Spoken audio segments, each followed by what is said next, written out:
Hello guys, we are back with our next lecture. In this lecture, let us continue with one more question.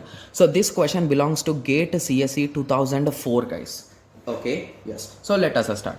Okay, so basically let us go through the question. So two matrices M1 and M2. So M1 is a matrix and M2 is a matrix.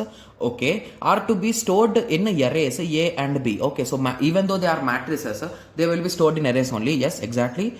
Each array can be stored either in a row major. Okay, so he's giving us the option. So row major or column major in continuous memory location. Yes, the time complexity of an algorithm to compute m cross n will be. Okay, so he wants to perform m cross n. Okay, and he's saying that m1 and m2 are two matrices. Okay, so what are the options? So best if A is a row major and B is a column major.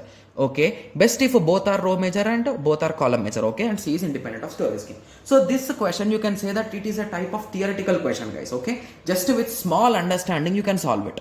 Okay, so the first thing that you should understand is how matrix multiplication will work guys. So if you recall, okay, so if these are the two matrices, the thing is, let us assume 3 cross 3 to reduce the confusions guys. Okay, yes. So one more condition is always the matrix should be in this way. So if first matrix is m cross n, the second matrix should be n cross something.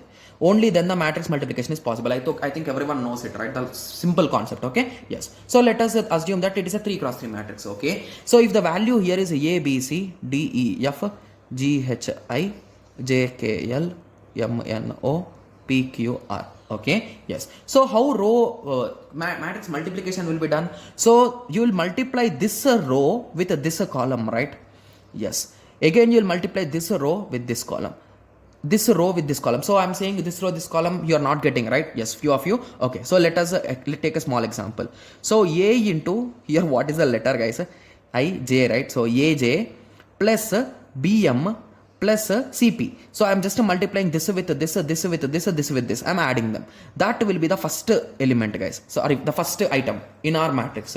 Similarly, A into K, in that way you will get one more, you will get one more. So per each row you will have 3, 3. So at the end you will end up with a 3 cross 3 matrix guys. Got it? Yes. So in this way the matrix multiplication will occur.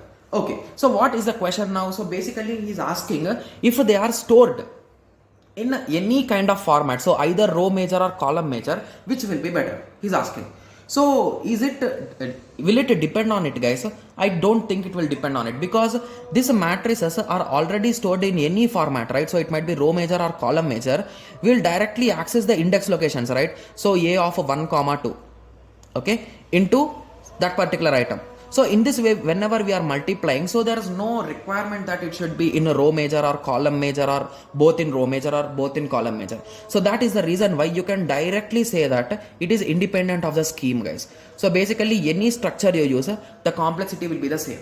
Okay, yes. So if you recall, what is the complexity of matrix multiplication guys? It will be n cube, right? Yes. So I hope everyone got a clear idea, right? So why it is exactly independent of the storage scheme, because you will multiply with respect to the locations, right, directly. So even though if the locations are in row major and column major or easy way, it will not affect that much in your complexities, right? Yes. So I hope everyone got a clear idea on this. So in the next lecture, let us meet with some other question.